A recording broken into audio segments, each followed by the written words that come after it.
Hello and welcome back to another video with me, Meoni, for Final Fantasy XIV. Patch 7.41 has been out a couple of weeks now, and as a result of that, there is actually some new rewards we haven't looked at.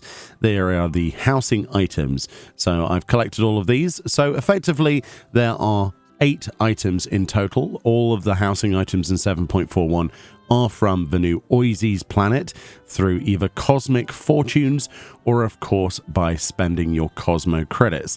The cosmic fortune minigame then is the spinning wheel where you can basically have a chance of getting absolute garbage or something useful, and 9 times out of 10 you get something garbage.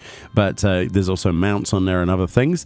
The things that can be obtained from the cosmic fortune include these 3 items: the cosmic storage bench, the cosmo module floor panel, which is a rug, and the imitation cosmo portal, a wall mounted basically fake window. Then there are 5 items you can get from Masayoshi Soken, the NPC over here from the Cosmo Credit Exchange, including the Cosmo Module Inner Wall, which is an actual inner wall for your house. So this changes the decoration for 4,000 Cosmo Credits.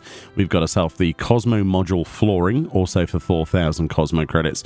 We've got a Cosmic Safety Lamp, which is an outdoor furnishing for 3,000, a Cosmic Antenna, also outdoors for 3,000, and the Shady Cosmo Shelter for 3,000, once again an outdoors. The reason there are so many outdoors items as opposed to indoors this time, apart from the inner wall and flooring, is because the previous 2 planets gave us, or moons, gave us quite a considerable amount of interior items. Okay, so first of all, let's look at the 2 fixtures added then, the Cosmo Module Inner Wall and Flooring, both of which then obtainable for 4,000 Cosmo Credits from Masayoshi Soken, the NPC. So let's remodel the interior, and this then is what the wall looks like, and this then the floor. Personally, I quite like the habitation walls and floor. I do think they look quite cool, especially if you're going for the Cosmo Credit sort of idea. Maybe you're trying to make a space sort of habitation module or something. I think if I was to go for this permanently, I would probably not go for the modern design of the interior, but I don't know, it kind of has an interesting charm to it. I wish it was dyeable or changeable of color. I'm not sure if that kind of dull egg white sort of beige is going to be everyone's cup of tea, but it's certainly a different look that we haven't seen before. So yeah, not terrible, but also I would have liked to have changed the color of this. I'm not sure beige is going to be everyone's cup of tea, or at least whatever that kind of dull off-white is going to be. But if you're looking to make something that, you know, is a little bit more modern, or maybe even spacey, this could be a good option. I probably wouldn't go for the modern interior design with the borders, but I don't know, it's got a quite interesting aesthetic. Quite a while ago, I tried to make something that kind of looked like the deck of a spaceship, with limited results. Obviously, there are much better ways of doing this. But yeah, effectively, we had these partitions to play with last time that did a good enough job, I think, of providing the aesthetic, but having the actual walls permanently that as well does mean that we probably wouldn't need to use as many partitions. The other housing items then that got added: interior, the cosmic storage bench then, which looks like this. So if you were wondering what that looks like, basically it has a green top of kind of like felt or fabric that you can sit on. Obviously this is a functional bench, just like that, so you can probably fit 3 people on that. It's not too bad, definitely interesting with its sort of modern design.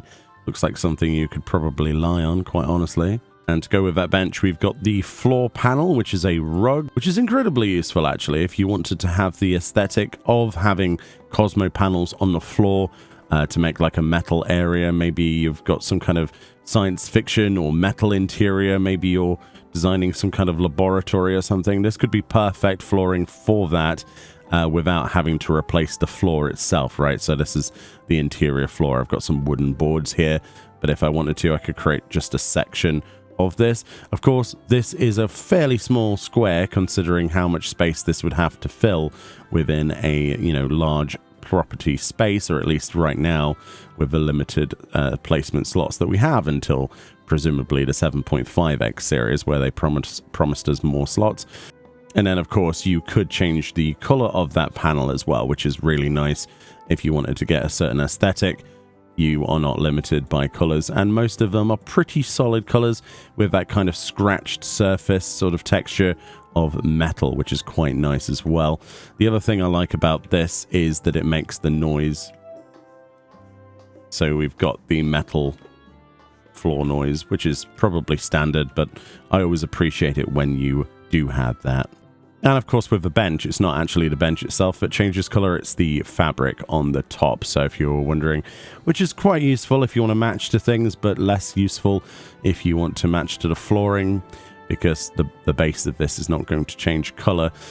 This is another reason why I think we should need a double dye system for housing items, and it would be a no-brainer for another expansion for them to implement that.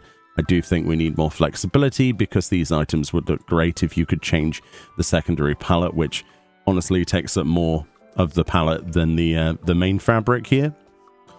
And then our final indoors item is the Imitation Cosmo Portal. It's an imitation window to the imitation stars. I love that. So that's what that looks like, and it's an absolute chonker. Look at the size of that. And as you saw with the preview there, because it's nighttime outside, it is currently not displaying any light. So much like other false partitions, this will actually provide you with a light source when it is daytime outside.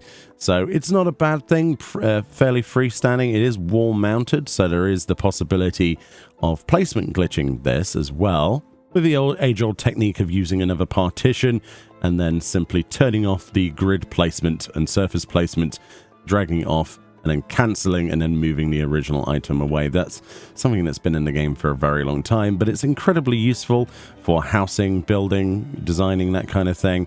So the other side of this is quite an unassuming white panel, but the best thing about this is, I mean, how many white rectangles are there that are that thin? So this is probably going to be something you find in a lot of the advanced builds where people are using, you know, mounting stuff for televisions or whatever it might be in housing design. There's some crazy ideas that people come up with, having something like a simple geometric shape that you can float anywhere with this interesting texture.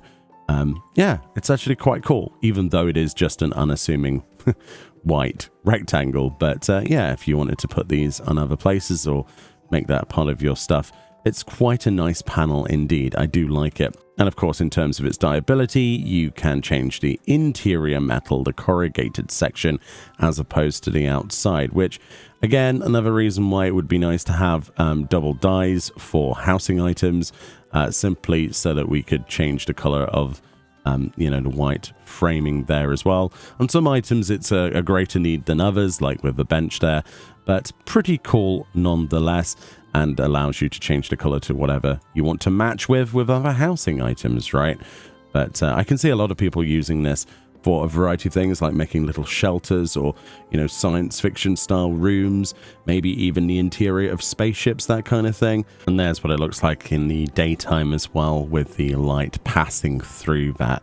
Looking pretty cool, I think you will agree. Right, well, it's actually quite dark outside in the game right now, but that's actually quite good and beneficial for our first preview of these items. So first of all, let's look at the cosmic safety lamp. Once again, all of these items here are from your various Cosmo credit purchases. So they're 3,000 Cosmo credits each for the antenna, safety lamp, and shelter. So the safety lamp then, as you can see, at nighttime, this is illuminated and looks like a very cool neon stick. I really like that. If you've ever seen these in the cosmic zones, all three of the cosmic worlds or planets or moons have these. Very cool, actually. I can see a lot of people making their exteriors, mixing it with the, you know, if you remember the Magitech repair station, that kind of stuff, whatever it was called, the mech repair place, mech service point, I think it was called. All the Magitech and Garlean metal stuff would look really cool with these lights. I've seen a few people make like Dr. Robotnik's house and stuff. Incredible creative people on the internet, quite honestly. And you might be wondering what happens if you change the color of this. Unfortunately, it's undyeable, which is a real shame. I was kind of hoping that we were going to have the ability to change the color of the neon like we can with some of the interiors, But again, it is not a dyeable furnishing, which is a real shame and a missed opportunity, but I guess it does match the aesthetic of what it's supposed to be. The other two items then, we've got the Cosmic Antenna. It says developed by the Cosmic Exploration Initiative. This antenna emits a strong and stable signal without interruption, and it is absolutely enormous, as you can see.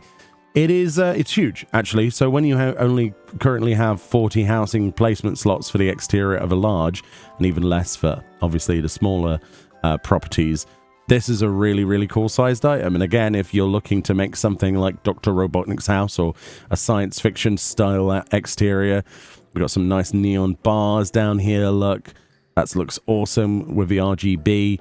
Of course, everything has to have RGB on it these days, including defense systems. And then we've got these nice reflective surfaces for the antenna, like the little radar dishes.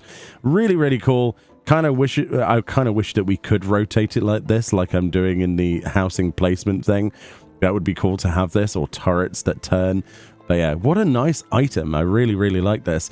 And unlike the little light stick over there, this has also got some dyeability to it, which is quite nice.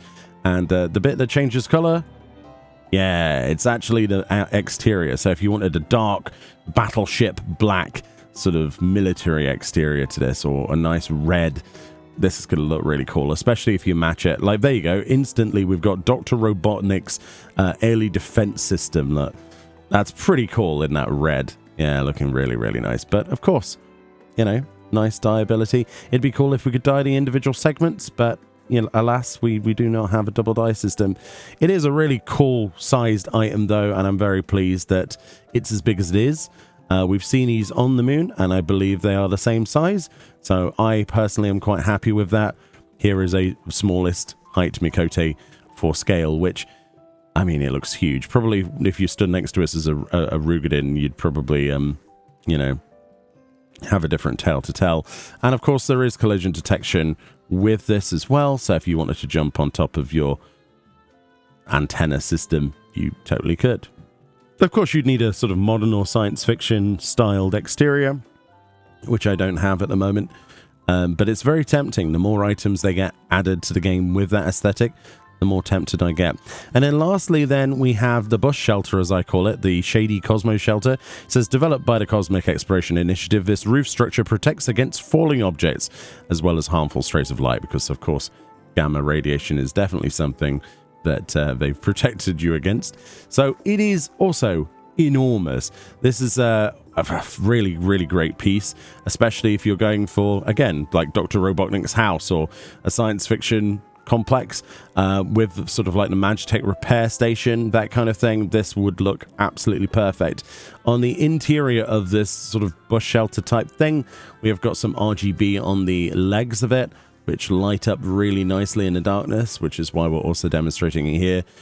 Looks pretty cool, doesn't it? Looks pretty cool. It's a shame there's no like glass in the top of this, which I'm sure with some actual care and attention with placing and matching colors, this could be quite cool with a combination of other science fiction style items. And the dyeability of the shelter as well affects the metal, so this actually helps blend this in with many other items, including if you were to combine this with the Magitech repair station, because I believe that is a much darker metal, so you should be able to easily match that as well with a sort of like a soot black or something. But as you can see there, looking pretty cool. It is a shame that there isn't like any windows in this. Like a bit of glass would have been cool to have in this. It's not much of a shelter if, you know, cosmic rays can pass through that anyway. But yeah, it's a cool idea, and it's definitely something that could be used in conjunction with some other items. But yeah, all in all, these items are pretty cool. I especially like some of the outdoors pieces being as large as they are. It makes up for the fact that we only have 40 slots for even a large plot, and even less for smaller, like we said before. So having items that take more of a footprint is always a benefit. I think they're really cool. I'm excited to see what they add in the next set.